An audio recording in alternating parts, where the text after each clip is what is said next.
De volta com Economia.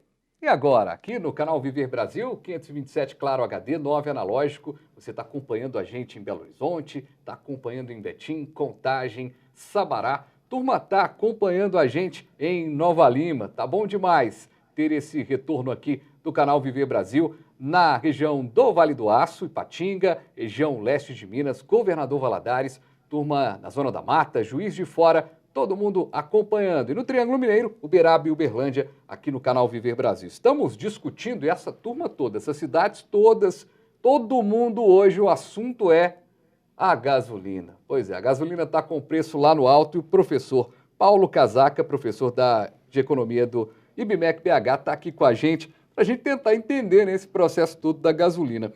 E eu estou aqui com uma nota, inclusive, da Abrava, professor, que é da Associação, vou ter que pegar aqui o celular na mão, porque a letra está miudinha, Associação Brasileira dos Condutores de Veículos Automotores. E a nota fala da questão do aumento e tudo mais um aumento, que outros aumentos virão, o que a gente falou, que é o efeito cascata, mas o que mais importa dizer é que na nota eles não anunciam nenhuma paralisação por enquanto. Tem esse grupo, tem um grupo da Associação dos Caminhoneiros, também são esses grupos que geralmente estão aí motivados a fazer uma greve ou fazer uma paralisação, movimento que aconteceu, inclusive, há alguns anos, até era o presidente Michel Temer. Neste pessoal que trabalha com o transporte, né, que faz a logística da coisa acontecer, acaba sendo a categoria mais atingida, né, porque começa a ter, vamos paralisar o frete, que o senhor destacou, não é cabido, não tem cabimento, porque você tem um processo todo. Não tem uma conta matemática para a gente resolver isso, mas o fato é que a gente vai ter um aumento do frete, logo o aumento do alimento, ou seja, é melhor a gente já se preparar para o pior nesse sentido, né? Sem dúvida, os preços vão aumentar. A gente não pode, como eu disse antes, né, deixar o preço ser represado, por exemplo, né, se aumenta o custo do combustível, mas paga a mesma coisa para o caminhoneiro, não faz o menor sentido, ele tem que reclamar. O preço do frete tem que ser reajustado, mas uma vez o preço do frete sendo reajustado, ele não pode mais, né, quer dizer, não que ele não possa, mas eu não vejo mais muita saída para ele continuar protestando e tudo mais, porque o aumento da gasolina vai ser, no final das contas, um problema que a sociedade toda vai ter que encarar, né? E isso não está sob nosso controle, nem do governo brasileiro, nem nada disso. Né? Tá tudo meio que enroscado. Estou com uns dados aqui também, outros dados. O programa hoje está focado na gasolina, porque não tem jeito, né? É o que tá gerando e é o nosso tema de hoje.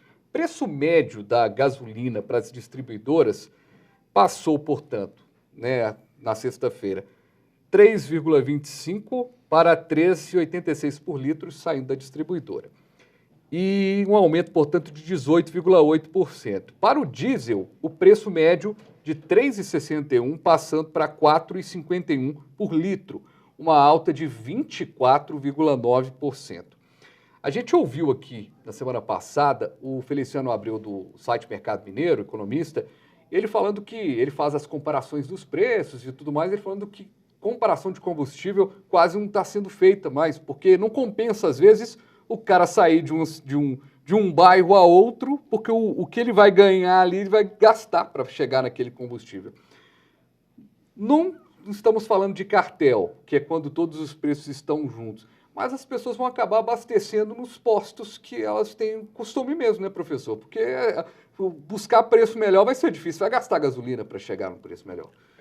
Não faz muito sentido. É claro, a menos que você evite postos de gasolina que tenham preços muito elevados, que às vezes é porque está numa região onde o posto de gasolina paga um aluguel maior, né?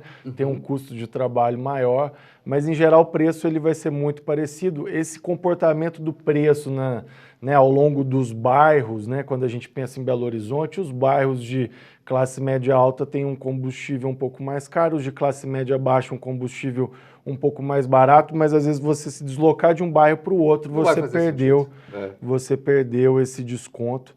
E como eu disse antes, né, os postos eles têm uma margem muito apertada, eles não conseguem segurar esse preço. E aí, portanto, o normal é a gente continuar vendo a distribuição do preço de forma semelhante a antes, só que, claro, todos eles mais caros, né? Teve um amigo meu que me disse hoje o seguinte, vai voltar todo mundo para casa agora, né? A pandemia liberou, vai voltar todo mundo para casa, as reuniões vão voltar a ser virtual, as aulas virtuais, porque a turma não vai aguentar não vai aguentar bancar esse preço do combustível. E por falar do preço do combustível, a grande dúvida que eu deixei no final do bloco é, será que o etanol ele vai ter aumento de preço? A gente procurou o Mário Campos, que é presidente da Associação das Indústrias Sucroenergéticas de Minas Gerais, o Sindicato da Indústria de Fabricação do Álcool do Estado de Minas Gerais e o Sindicato da Indústria de Açúcar no Estado de Minas Gerais, tudo isso aí junto da CIAMIG, né, que é esse órgão que reúne os produtores de cana. E a gente vai ouvi-lo para saber, será que o preço do etanol vai aumentar? O que nós temos nesse momento? Nós estamos no final da entre-safra, estávamos num período onde os preços no produtor do etanol tinham caído desde o mês de novembro do ano passado, observamos essa redução, né, chegar às bombas agora recentemente no mês de fevereiro, o consumidor que tinha deixado de consumir, né, de abastecer com etanol, voltou a abastecer com etanol recentemente e, de certa forma, aumentou então a demanda aí nos meses de fevereiro e início do mês de março. E nós estamos na iminência aí de começar uma nova safra. Então, temos um estoque adequado para o momento, de ofertando, e já teremos etanol novo aí no mercado. Do outro lado, tá? Então, quando a gente pensa na relação oferta e demanda, hoje nós estamos vendo a demanda do etanol aumentar e a oferta ela vai ser acentuada mais brevemente possível com o início da próxima safra agora, no mês de abril.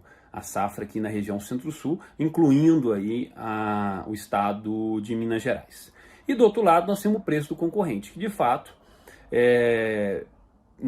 tivemos agora um aumento considerável, um aumento forte, talvez tenha sido um dos maiores aumentos que a gente teve de combustível aí nos últimos anos, de uma só vez, e isso impacta sim o mercado. Então, o que nós estamos observando e é o que nós podemos falar aí para os nossos consumidores de etanol, é que é muito provável que a gente continue tendo, né, etanol competitivo nos postos revendedores, porque a dinâmica de oferta e demanda e com a iminência aí da nova safra vai gerar uma necessidade aí realmente da gente ter uma demanda adicional de etanol.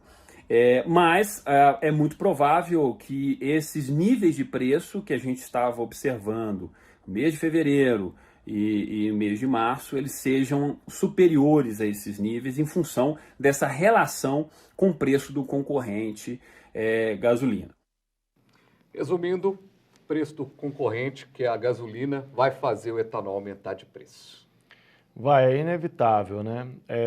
O etanol, o preço do etanol, independentemente do custo de produção, né, ele sempre vai tentar ficar em torno dos 70% do preço da gasolina, né? E existe uma indexação do preço do etanol em relação à gasolina, não só porque eles são concorrentes, mas também porque no Brasil a gente utiliza etanol na gasolina, né? Você tem um percentual permitido, né?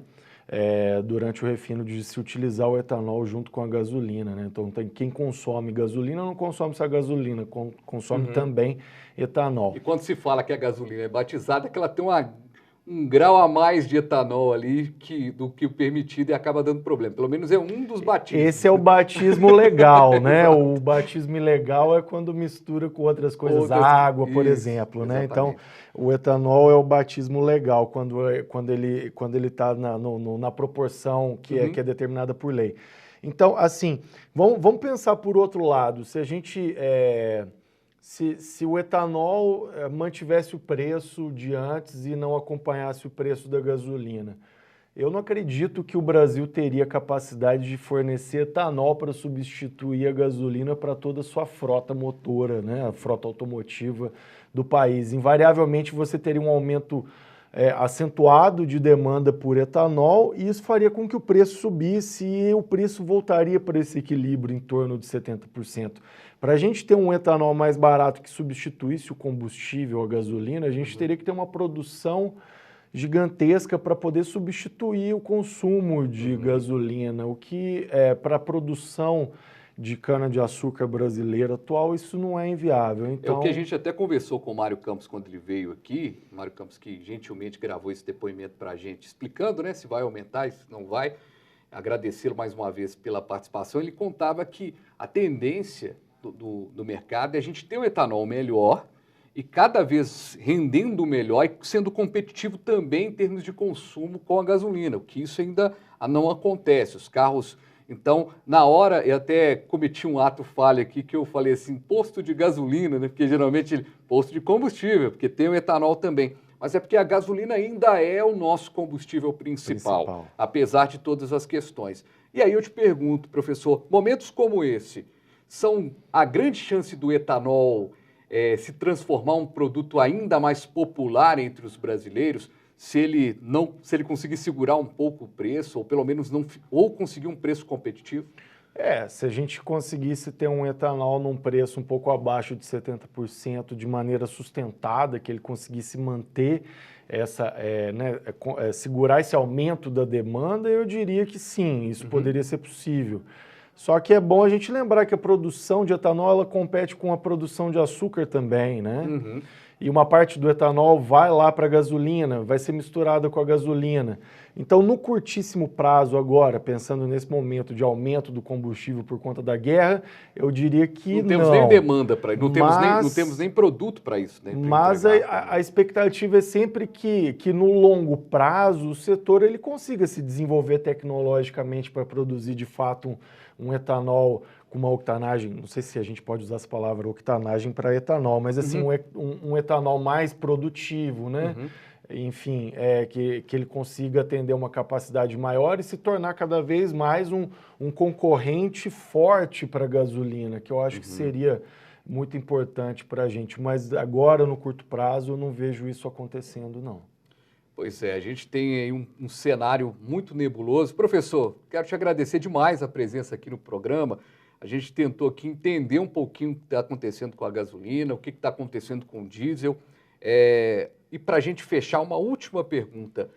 A gente já disse que não há possibilidade, pelo menos por enquanto, de uma manifestação e tudo mais, um fechamento, de certa forma, uma paralisação dos caminhoneiros.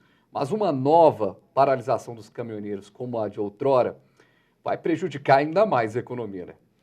Seria um desastre enorme para a economia. Eu acho que assim, né? Talvez as próprias associações sabem que por isso que ainda não anunciaram isso. Se isso acontecesse, isso seria um desastre tão grande que seria péssimo, inclusive para eles. Não tem muita margem de manobra, não tem aonde você cobrar. Por exemplo, o governo federal não é culpado pelo aumento do combustível. É como puxar a própria corda, né? Tá exatamente, não há muita saída. Eu acho que a briga deles deveria ser essa. Impedir que o frete se mantenha congelado, considerando os preços de combustível anteriores, né? Isso não pode acontecer. Em isso não acontecendo, os fretes sendo reajustados, então eu acho que eles têm que tocar o barco. O brasileiro e o mundo, né, tem que enfrentar esse novo contexto de alta de combustível, infelizmente. Mais uma vez, obrigado, viu, professor? Eu que agradeço. Paulo Casaca, professor de Economia do IBMEC BH. Ô, Putin, vamos acabar com essa guerra aí, meu filho? Tá bom, não? Coisa não tá boa, não. Desse jeito a situação vai ficar mais complexa ainda. Nossa Economia, e agora vai ficando por aqui, a gente volta em mais uma edição. Valeu!